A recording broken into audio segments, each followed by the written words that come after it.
Hello and welcome back. We are talking more structured decks in Genesys. So yes, I had considered doing this.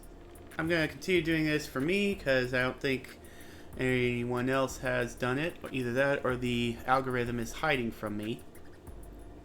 But in any case, we have another two sets. And we've got a new challenge for me. So I've got my avocado toast with ghost pepper strawberry jelly. And here's how it's going to go. I will finish one toast before finishing going over the first deck. Afterwards, during the second deck, I'll be going over the next piece of toast. And things have changed. You might have, if you're able to take a look at what I've got, one has the thinly spread, the other has it more thickly spread. I think that'll make some changes. So let's get right into it. The second set of structure decks was Blaze of Destruction and I think it was Raging Wave or something. Basically, water and fire. So right off the bat, I'm not noticing too many problem cards. This could be another case like Dragon Roar. But we'll just have to go into it. Starting with Great Angus. Oh, and before we start, here comes the first bite.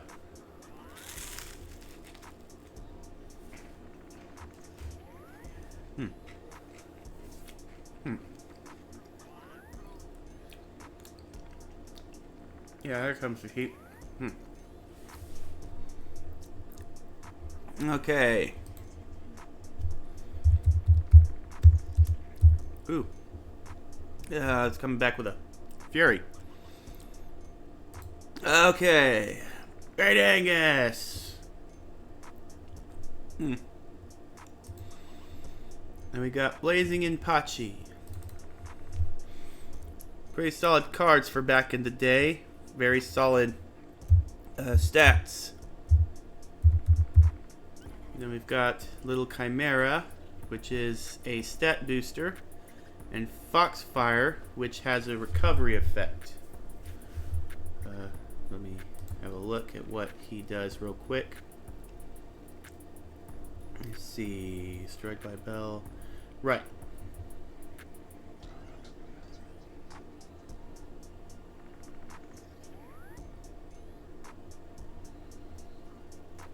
Right, so yes.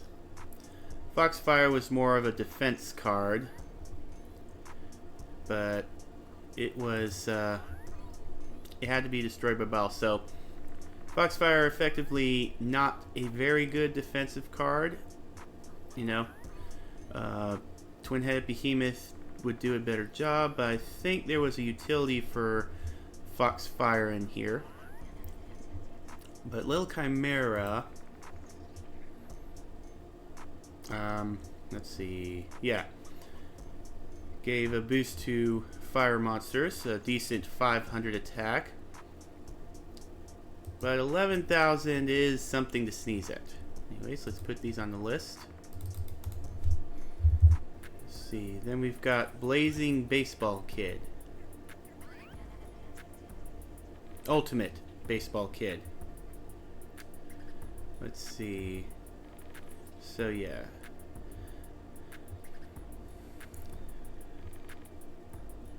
So yeah, this one is an oddball choice. It's possibly one of your main strategies for the deck. Its stats get increased when it's got more friends on the field, but it also has an effect that sends monsters to the graveyard to inflict 500 damage. That second effect might be good for finishing off your opponent when you've finished your attacks, but otherwise you would generally want this to be summoned last after you've completed your board field, so this is really more of a win more card. We've got Raging Flame Sprite, which I believe is the first of, let's see, it's possibly one of the only 2 cards that have an effect where they can attack directly, and then their power increases when they deal battle damage, which is a decent effect for way back in the day when there aren't as many ways of removing your opponent's monsters from the field. But nowadays, you can just summon a monster and nuke the entire field. So, not as strong as it used to be. That's a good example of power creep, where Raging Flame Sprite was okay for back in the day, but now it's easily taken care of. And after the first attack, it would be at 11,000, which again is something to sneeze at. Because nowadays the baseline has become between 15 to 1900, 1,800, 1,900. And then we have the Recruiter, I think it's called, the Floater UFO Turtle.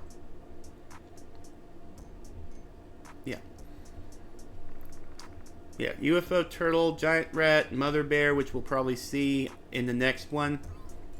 These guys search out their respective elements with 1,500 or less attack. So, like in certain formats, this becomes important. It possibly will be important again in Genesys. But in modern Yu-Gi-Oh!, it becomes too easily destroyed by card effect, and so not as valuable. Battle triggered by battle destruction doesn't really carry much weight anymore. Let's see here. But yeah, Raging Flame Sprite, the rollout of Yu-Gi-Oh cards.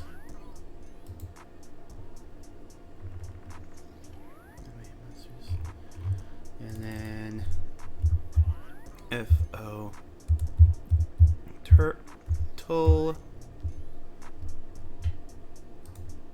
3 of those.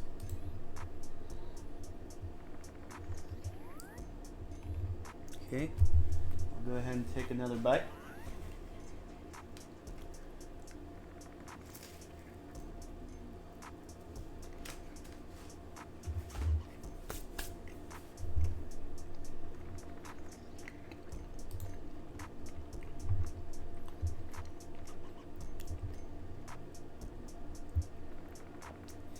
Alright, here we have Inferno.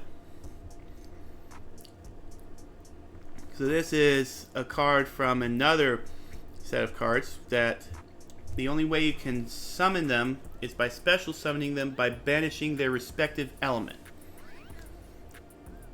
And they each have a separate effect based on their element, I believe. But this became useful back in the day because this is a special summon, it makes it great tribute fodder for your level 5 and 6 monsters. Or even level 8 if you already have a monster, if you somehow have a monster already on the field. In fact, if you could swing it, cards like these might be useful in certain God card decks. But you would have to be, like, this would probably, if you've got a full fire deck or a full water deck or a full whatever element deck, and just slap one of these monsters into it and have a God card in the deck, you might be able to manage a God card summon. Possibly Slifer would probably be... Slifer would be a decent choice. Obelisk. Slifer and Obelisk would be the better choices. Not Ra. Maybe Ra. They all have extensive drawbacks to them. But yeah, we've got Inferno. And then Molten Zombie. Let's see. Decent stats for back in the day, but its effect doesn't really lend much to this deck. Like, see, one or three ways of bringing it back. And the payoff of drawing one card, like,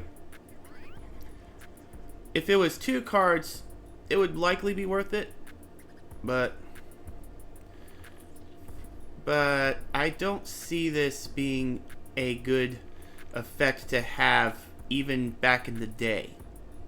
So it's essentially a 1600 beat stick, which again, well, while much better, doesn't match up to today and was mediocre back in the day. So this one has Battle Shell, I think it's called. I think it would be a good name for it.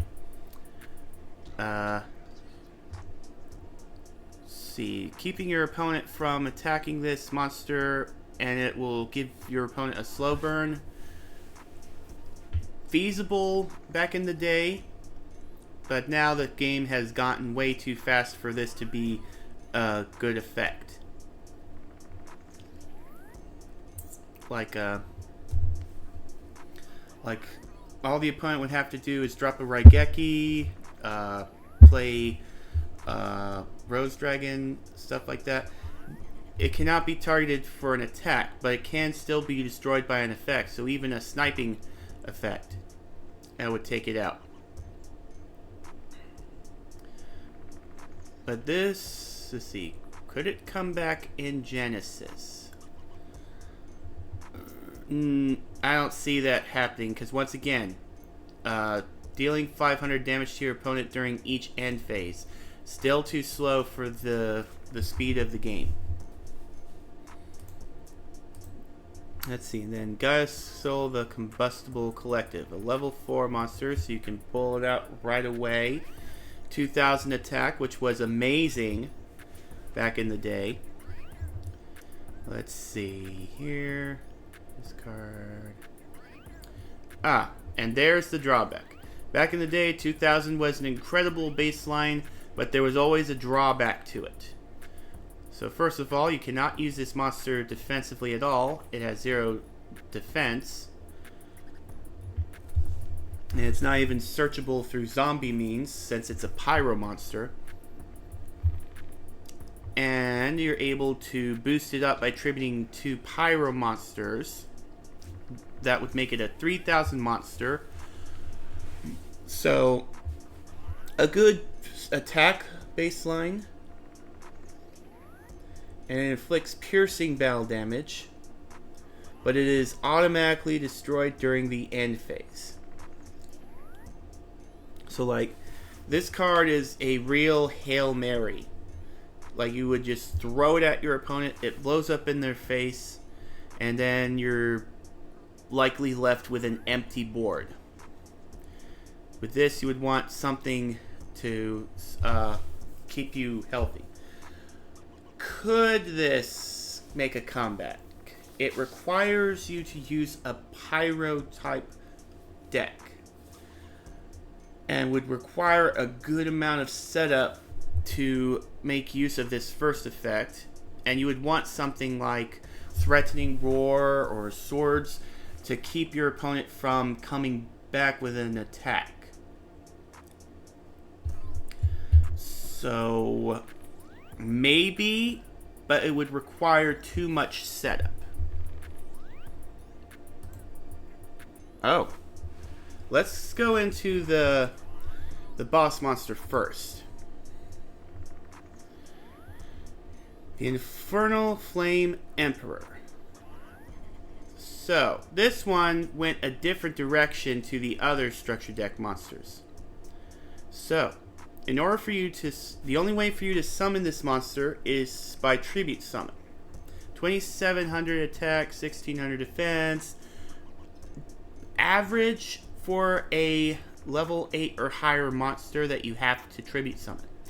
However, it cannot be special summoned, meaning you would have to return it to the hand in order to get another shot at using it, where you'll have to tribute more monsters. Likely this deck literally wants you to burn your deck, because its other effect, you banish fire monsters from the graveyard to destroy an equal amount of spells or traps. However, this is pretty powerful spell and trap destruction, and I'll tell you why. It's similar to Forbidden Droplet in that it doesn't target those spells. Like, it works very much similar to Forbidden Droplet. You banish a certain number of fire monsters from the graveyard to destroy that amount of spells or traps on the field. Could be useful against Yummy. Could be useful against any deck that centers around spell or traps. And as it doesn't target, it won't be able to... It'll get past shelling. So the only issue is getting it out. Which nowadays there is a good amount of ways of special summoning tribute fodder. So you would just have to worry about getting this guy to your hand somehow. Perhaps a bunch of some kind of draw card, search card, something. Yes.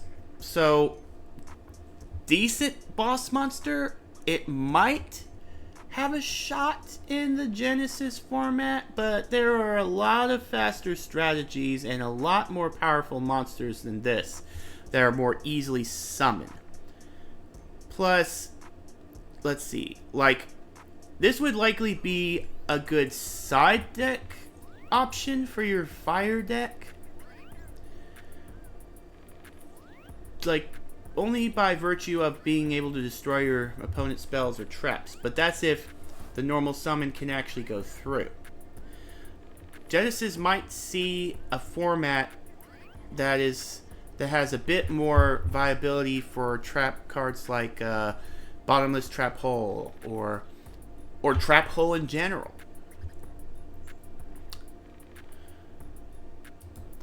And then this deck also features one of the monarchs, the initial monarchs.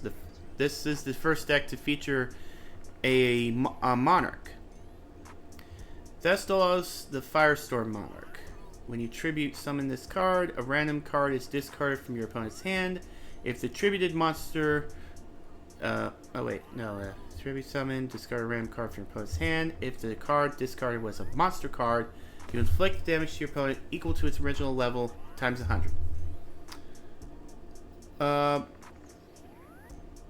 It's a decent, like, compared to the other monarchs, this one is somewhat lackluster. All it does is reduces your opponent's hand advantage, which is pretty powerful, but it's only once when you get this monster out. The other monarchs have much more powerful effects, comparatively. I think the only one that has a more lackluster effect than this one would likely be Grandmark, the Earth Monarch. So, Infernal Flame Emperor.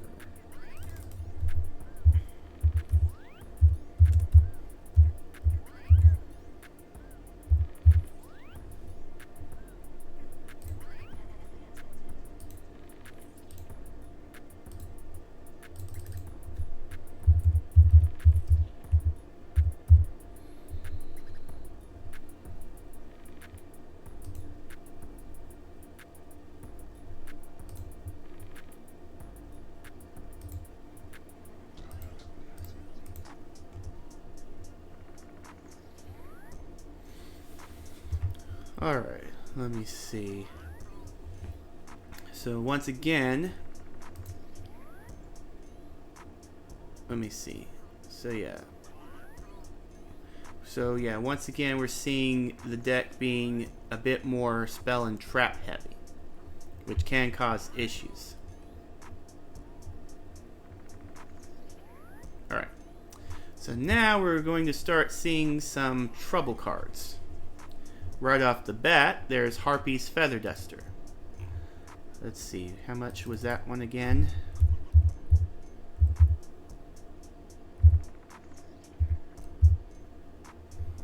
Yeah, a whopping 30 points right off the bat.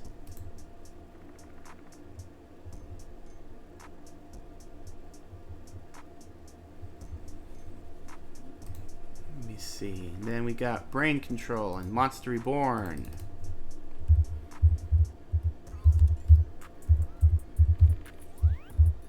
Oh, Brain Control is at 0. So, yeah. Even though it's a sort of problem card, well, it requires you... Doesn't it have an errata to it? Let me have a look.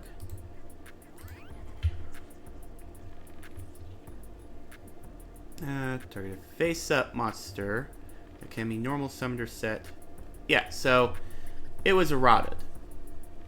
Because I recall the original Brain Control, you pay 800 life points... target a monster your opponent controls. Take control that target until the end phase. Which this is good for stealing tribute fodder or stealing summon fodder. See, synchro fodder, all that. And because you pay 800 life points, it allows itself to be valued less in the point scale. So, but we'll probably see this splashed into several decks. Might be a good option. Might be a good option. I might consider it myself. Not as powerful though in Genesys because there are no link monsters. So, like this would be probably more powerful in a tribute deck. Now, Monster Reborn. See, I believe it's got a good amount of points to it. It's a decent staple card. It was banned at one point. Alright, so we're at 20 cards. We're halfway through, and we've got 45 points in. Not bad so far. I'm going to take another bite.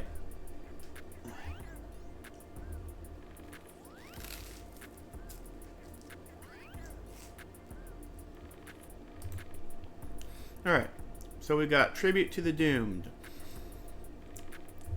A simple effect, discard a card, target a monster in the field, destroy it. Very powerful in any deck that would want cards discarded from your hand. And then Nobleman of Crossout, a decent staple, as flip effect monsters were a bit more prevalent. Especially later, a bit more down the line with Raikou. But nowadays, Nobleman of Crossout only has niche use against certain archetypes such as, I think it was Mimighoul and Ghost Trick.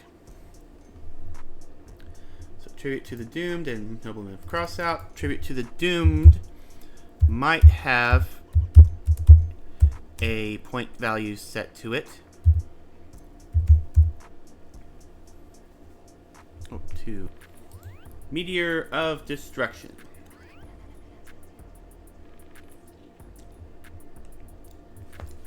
If your opponent's life points are higher than 3,000, inflict 1,000 damage to your opponent. Decent damaging spell with a decent stipulation. Useful in certain burn decks, but afterwards, once your opponent reaches 3,000, it becomes a dead draw. So, a meh card of sorts. A meh card. And then Necklace of Command. Let's see. Yeah. So, this one doesn't really give much in the way of battle advantage. More of if you plan to kamikaze your monster. Perhaps the soul. So yeah, mediocre. You know, all it offers you is hand advantage for the equipped monster getting destroyed by battle. Let's see, so this is a lose less card, I think. It's not a win more card, it just makes the loss less. You would want a different equipped card than this, though. Perhaps you would want to replace the Necklace of Command for another Meteor of Destruction even. Then we've got the Field Spell, which seems to be a feature for both of the decks. For both Blaze of Destruction and I think Terror of the Deep or something. We'll get into that. Let's see, Molten Destruction. Blue Fire Monsters. Yeah, so this is one of those field spells that increases by 500, increases their attack, but decreases their defense. A sort of trade-off deal. This would have been a bit, let's see, back in the day this was an important balance to keep, but nowadays the power creep has really taken over. And so this is just sort of lackluster at best, you know. And then we've got Dark Room of Nightmare, which bolsters your effect damage, which is very prevalent in the deck. You know, each time your opponent takes damage from a card effect, except for Dark Room of Nightmare, inflicts the other damage to your opponent. Yeah, this would be the problem-solving text here, because after that, it would just cause an endless loop. It's possible Dark Room of Nightmare has some points attributed to it.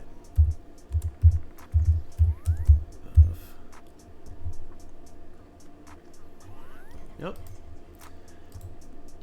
I guess it's not the actual problem card. It's cards possibly like Dark Strike Fighter and such. Alright. Now this one is an interesting one. Level Limit Area B. This will definitely slow down monsters back in the day, as a lot of the good statted monsters were level 4 or higher. So a lot of decks would just slap in a level 4 and be done with it. And this puts them in their, stops them in their tracks. And then they would want the deck to be all level 3s and lower. So yeah, Level Limit Area B enabled Raging Flame Sprite to be viable. You know, Level Limit Area B, Gravity Binds cards. Those cards helped to stop things like that. However, nowadays an opponent can just snipe the Level Limit Area B, and just run all over you. And then, of course, Mystical Space Typhoon and Reload. Staples of the structure decks. Reload helping you redraw your monsters, but a better card would be Magical Mallet. For Reload, forces you to do your entire hand. Magical Mallet lets you pick and choose.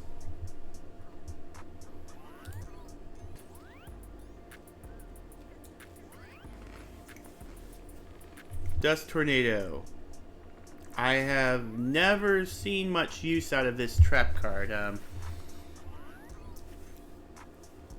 Like, it destroys a spell or trap your opponent controls. Mystical Space Typhoon would be a better option. Because it's a trap, though, it's augmented with the fact that you can also set a spell or trap from your hand right after this card's activation. And I'm uncertain as to how that is a good effect. Like, to me, this seems to be a less powerful Mystical Space Typhoon. Like, is there benefits to setting a spell or trap from your hand during your opponent's turn? Is this mainly to keep whatever card you're setting out of this chain somehow?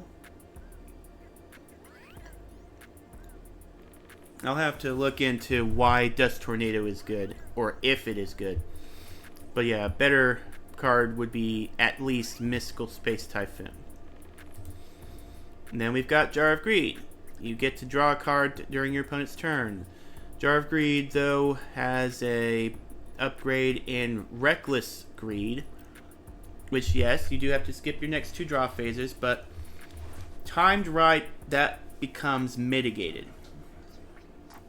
Last 4 cards. Last 3, honestly. So we've got, we'll start with Call of the Haunted. So yes, a decent trap back in the day, equal to Monster Reborn.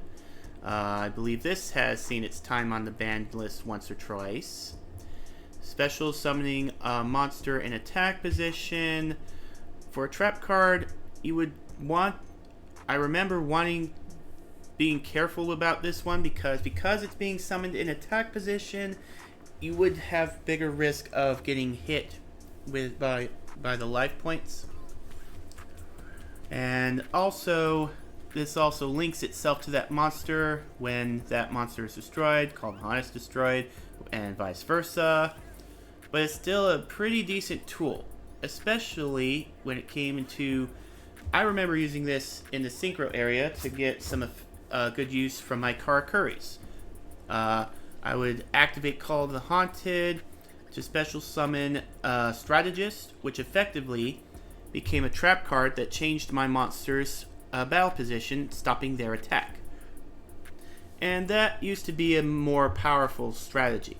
But nowadays there are cards that can mitigate this slowdown. But Call of the Haunted might still have its day in the sun. Possibly. Not as much as Monster Reborn, but yes. And this card might have some points to it. Maybe not. Maybe not. Then we got, for the structure deck itself, Backfire. Fire monsters. If a fire monster is destroyed at all, it's sent to the graveyard. 500 damage is inflicted to your opponent. This helps with dealing damage, which is then augmented by Dark Room of Nightmare. And so yeah, Backfire, decent because fire monsters. You know, fire monsters and the theme of doing damage to your opponent. Then we come to Spell Shield Type B. Let's examine this. You can either negate the activation and destroy a spell card that targets exactly 1 monster on the field, or negate any spell by discarding a spell that you have in your hand. There are better options, but this was decent at the time. Let's see. Protects exactly 1 monster for free from spells. Stops a spell by discarding a spell. It's possible to use... Yeah. This could be usable in Genesys for certain decks. Perhaps spell counters. I might even be able to use it in my Plunder Patrol deck. Maybe not.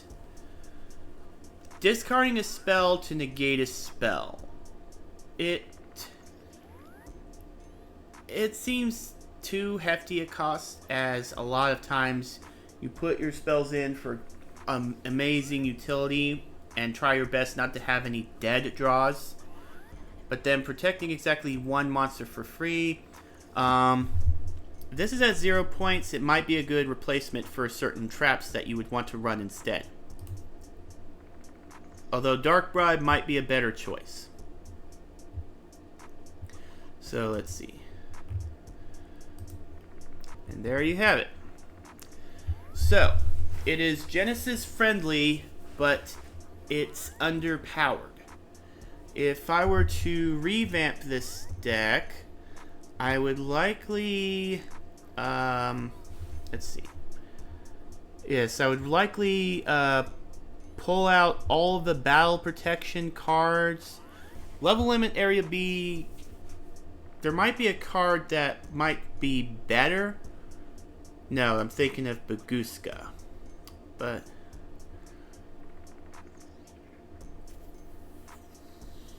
is Baguska fire type? No, it is not. So yeah, I might keep level limit area B in here. I might add another Dark Room of Nightmare. Possibly getting rid of the Molten Destruction, Necklace of Command. Possibly put in another Meteor of Destruction, another Mystical Space Typhoon or two. Let's see. And if I were to retrain the Infernal Flame Emperor, I would stipulate that it can only be special summoned by its own effect. It can possibly be tribute summoned by tributing one monster by banishing a fire monster in the graveyard. Its attack would be modified by the amount of fire monsters in the grave, and you can destroy spells and traps on the field and inflict damage equal to the number of spells. That would be how I would retrain Infernal Flame Emperor. So yes, you can use this structure deck as is in Genesys, but it will be underpowered. Let's see. What would I add points-wise? Like, what would I supplement into it? Let's see. Those are the only 2 points cards in here.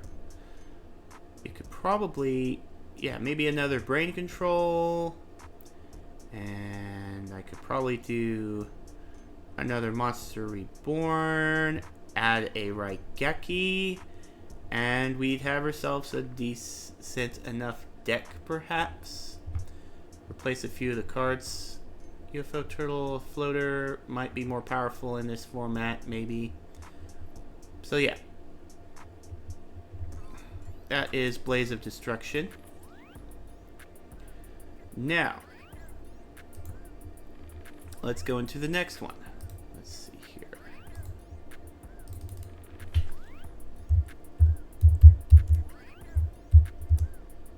The next one was Fury from the Deep.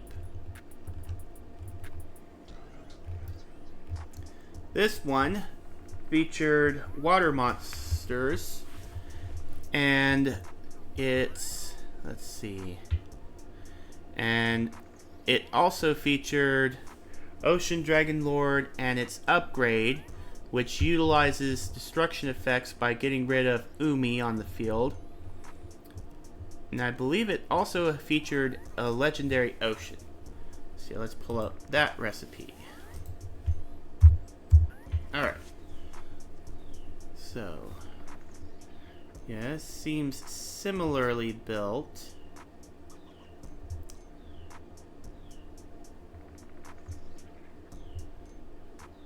A bit more, though. Alright, so yeah, let's get one started.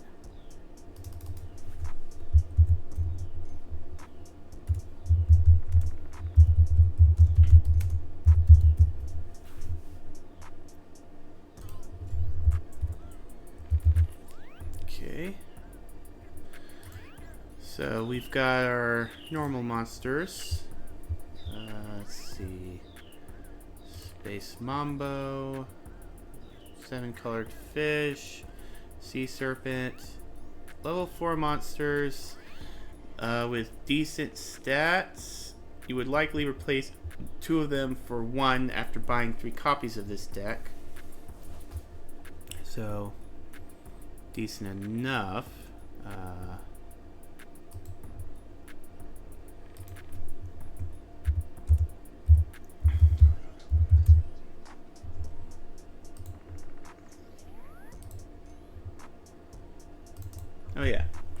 forget. This one has the thicker spread.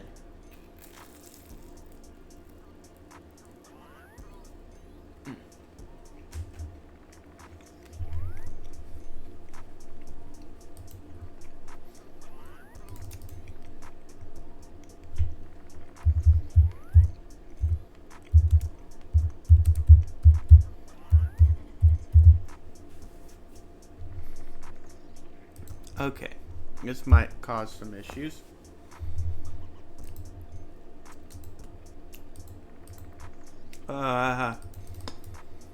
There we are.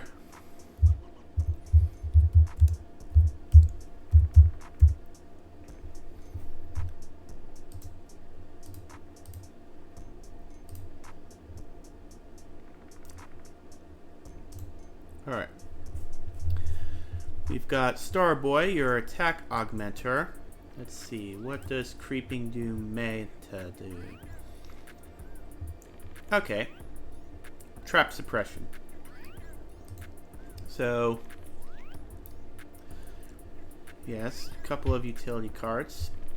Decent enough effect here. But if its summon is negated, the trap negation won't go off.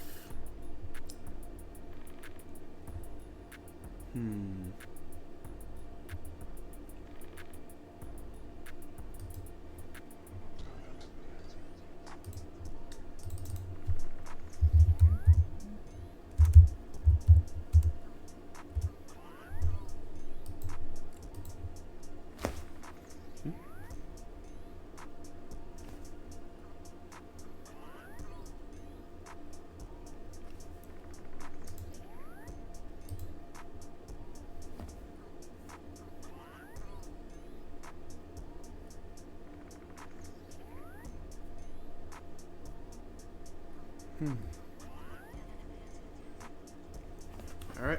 Oh, yeah, Starboy, Creeping Doom Manta. Yeah, there you are.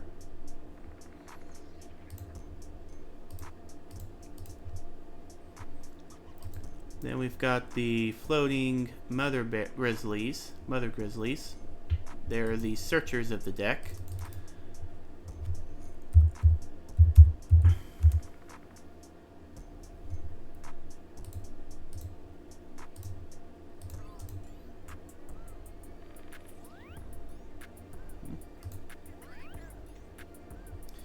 Now this sucker was a trouble card.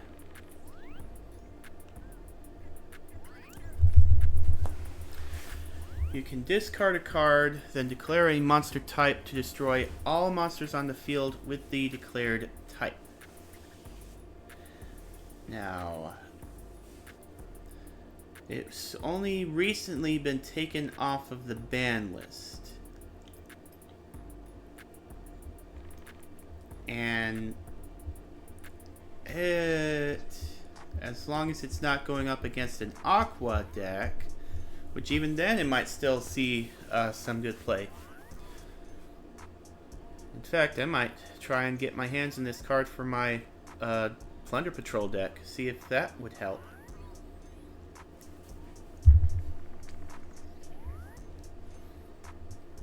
Because I can see myself normal summoning this, discarding Whitebeard, and then I have 2 monsters on the field and likely have a bunch of theirs gone.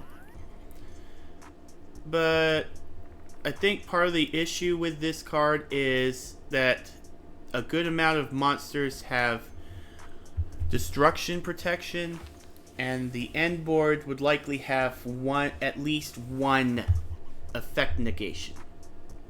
So that's possibly why they took it off the ban list.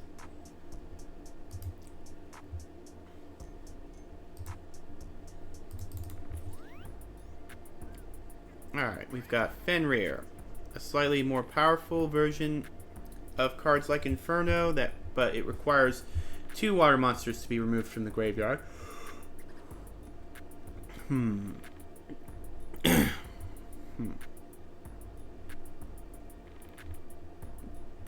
And see. I was about to say a bit more powerful, but no, it has to destroy an opponent's monster as a result of battle. Whereas Yatagarasu just had to deal damage, and that's more splashable with the Dragon Emperor.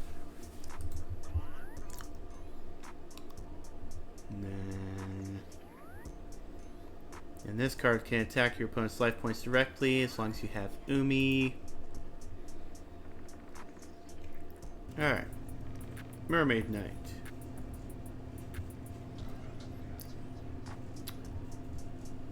As long as Umi is on the field, this card can attack twice during the same battle phase. Let's see. At best, it would be the regular Umi, and I believe that boosts it, I think, by 300. Like, this would require too much setup in order to be any good. Like, duo attacking monsters generally aren't that strong to mitigate that fact.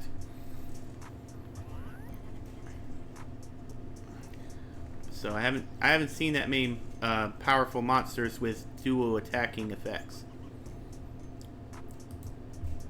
And then Unshaven Angler, I believe, is a... Yeah. Treat this one monster as 2 tributes. However... Let's see. Yeah. Yeah, Unshaven Angler doesn't really see much play for this deck. There aren't a lot of monsters that would require 2 tributes. And the only one that might, I believe, can only be special summoned is a standard structure deck Fair, where you can only special summon it by tributing a certain monster. And once again, we only have 1 of each, which I guess they would want you to at least buy 2 of these to supplement each other. Mermaid Knight, Unshaven Angler, they gotta make money somehow. Mobius, the Frost Monarch. I believe he destroys destroys 2 spells or traps on the field. Targets. So yeah. Decent enough effect for the Frost Monarch, for the Monarchs themselves, right alongside the Wind Monarch. Then we've got the Levia Dragon Daedalus and Ocean Dragon Lord Neo-Daedalus. Both of these monsters destroy monsters by sending Umi to the grave. This one is destroy all other cards on the field. Let's see. And I was right. You can only special summon this by attributing Levia Dragon Daedalus. And by sending Umi to the grave, all cards in both players' hands and on the field are sent to the graveyard, except for Neo-Daedalus. So that is actually a very powerful effect. This one is one of the better boss monsters that you can have. The problem is, the issue that might come up is you're only allowed to have 3 copies of Umi. And let me double check with a legendary. Yep, always treated as Umi. So if you have 3 a legendary ocean, you cannot add Umi. If you have 3 Umi, you cannot add a legendary ocean. You would probably want a legendary ocean, though Umi I think has the bigger attack boost. But a legendary ocean reduces the level of all water monsters in both players' hands on the field by 1, which is a very powerful thing to have back in the day, because this means that you can treat a level 7 as a level 6 and a level 5 as a level 1, as a level 4. That means while it's in your hand, you tribute 1 less monster, essentially. So yeah, we'll go ahead and put that in after putting in Mobius and Daedalus.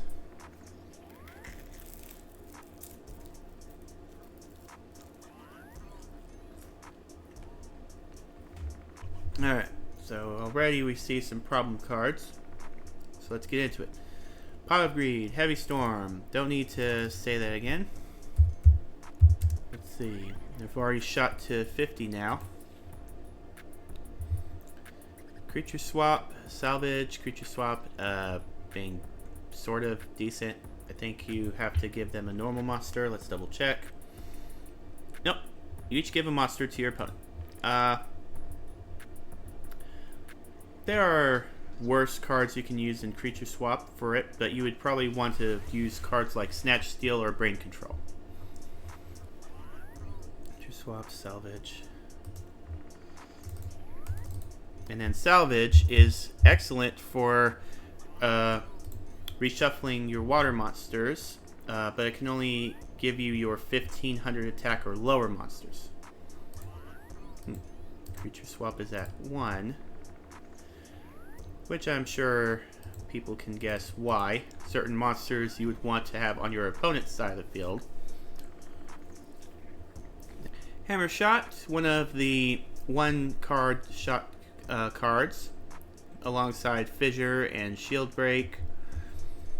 A decent enough card. I believe this one, yes, destroys a monster on the field with the highest attack. On your opponent's side of the field. Big Wave, Small Wave, a good summon utility card. Destroy all your water monsters and special summon water monsters with, let's see, yeah, special summon water monsters from the hand up to the number of monsters destroyed by this effect. You've got a bunch of smaller monsters on the field, play Big Wave, Small Wave, and you can special summon your stronger monsters. Got Snatch Steal and Premature Burial. I believe this card came out after the advent of Monster Reborn being banned. Although now Premature Burial might be better since there are cards that search out equip cards. So despite its drawbacks, it's pretty good. This might put us over. Get this fight over with.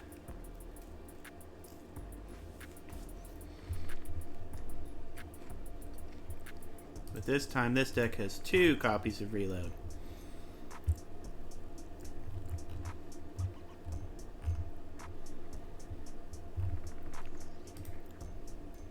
And this deck features 8 traps.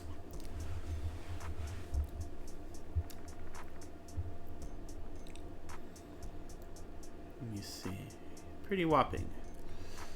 So we've talked about Dust Tornado, Spell Shield type 8, Call of the Haunted, and I've mentioned Gravity Bind in passing.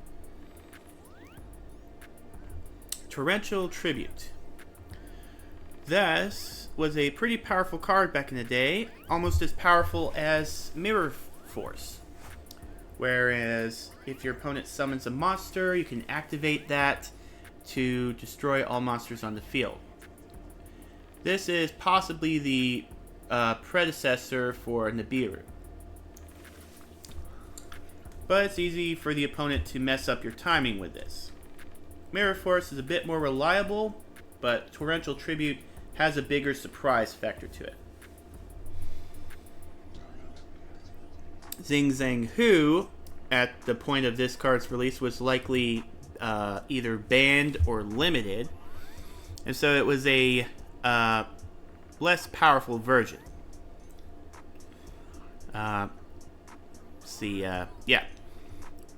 Causing a spell or trap to be sealed away.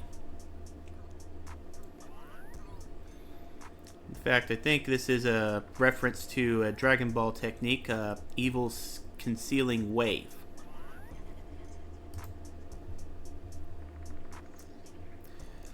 Then we've got, let's see, Tornado Wall. I believe this has an effect if you have Umi on the field. Yes. If you have Umi on the field, this will keep you from taking battle damage. decent, but it's connected to Umi and gets destroyed, and you only have one copy of it. So let's see if any of these traps bring it over. So yeah, and it seems we've repeated, but this time more effective. The first deck of the set was weaker. This has a few more powerful cards splashed in. Let's see, if I were to change anything,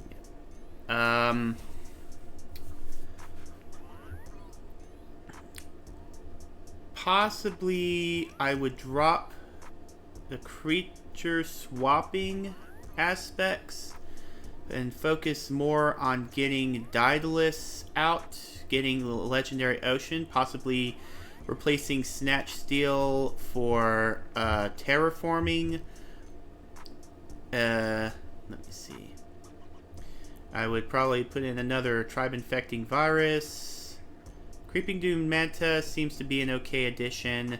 Unshaven Angler, Starboy, these normal monsters, they could probably be faded out for other options. And possibly, if you're going to have one monster that requires a monster, maybe include 2 copies of the lower level. But yeah, that will do it for this video. I think I might switch to doing one at a time, even though they were released in sets. I might just go one at a time from here on out, as it takes too much time to record. But let me know what you think. Feel free to hit the subscribe button. Make sure that bell's ringing. They'll keep you up to date with my uploads. Check out my Twitter page. I'll be putting polls and events there. And thank you for watching. Controlled Chaos signing out.